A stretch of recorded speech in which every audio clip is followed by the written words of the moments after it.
Hello, my name is Lindsay Lloyd, and this presentation is for the Cache Valley Historical Society. My project for this scholarship was on the Smithfield Library Block. Landscape architecture students have the option to volunteer their time to join a community design team. These teams are guided by Professor Dave Evans of the Landscape Architecture and Environmental Planning Department at USU as part of the university's responsibilities as a land-grant institution. Cities in Utah submit a project proposal that includes a design program, or objectives for the design. This project is for the city of Smithfield to propose a redesign of the historic Carnegie Library Block.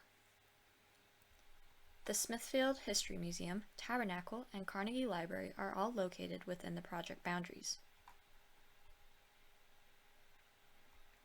The brief we received from Smithfield requested that we develop dry climate demonstration gardens on the grounds of the historic Carnegie Library and around the new skate park and picnic area to reduce water use and serve as a model for Smithfield citizens. Improve the parking lot design adjacent to the Summit School with access off of Center Street. Develop design concepts for the parking area north of the library to enhance parking space numbers and improve circulation. And to study the disabled ramp access to the Tabernacle in conjunction with the vehicular circulation and parking revisions adjacent to the Tabernacle. The team divided the block into 3 areas, separating different design problems: the skate park and splash pad, the library lawn, and the Tabernacle. I spearheaded the area that includes the Tabernacle, focusing on creating a more visually pleasing disabled access ramp into the Tabernacle while also preserving the historic architecture. And finally, to propose improvements to the vehicular circulation. Now to start off with the designs, we have the skate park and the splash pad. Some key design decisions include retention of turf in the immediate area of the splash pad and skate park. This is because the splash pad and skate park are activities where people would want to be able to sit on the grass for a while during those activities. Then the other things are the addition of a demonstration garden around the restroom, sidewalk connections to the existing picnic sites for improved ADA access, as well as the addition of trees for shade. And finally, shrubs to help screen and protect the museum storage yard. Next is the parking lot design to better accommodate Summit Elementary. The current setup results in large groups of parents waiting to turn onto Center Street, and these parents back up onto Main Street, creating a traffic hazard. The design solution increases parking capacity, improves the flow of traffic, and includes a 12-car waiting and drop-off zone. Landscaped parking islands also add plants and shade to reduce heat island effect. ADA stalls are also provided for access to the Tabernacle. The final feature about this design is that it creates many more parking spaces for teachers at Summit Elementary, as their current parking lot is rather small.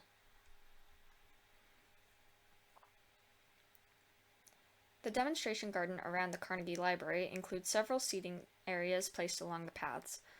These paths are pleasant with 2 different typologies. The main paths are traditional concrete sidewalks, and the secondary paths, shown in tan, are smaller, more intimate garden paths. The design incorporates the existing memorials on the site into these paths. And finally, it has improved connectivity to the Tabernacle.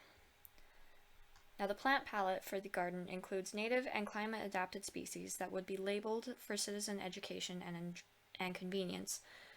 Say if someone is walking around and wants to have that particular plant in their yard, they would be able to find out what plant it was so that they could research it and obtain it for themselves.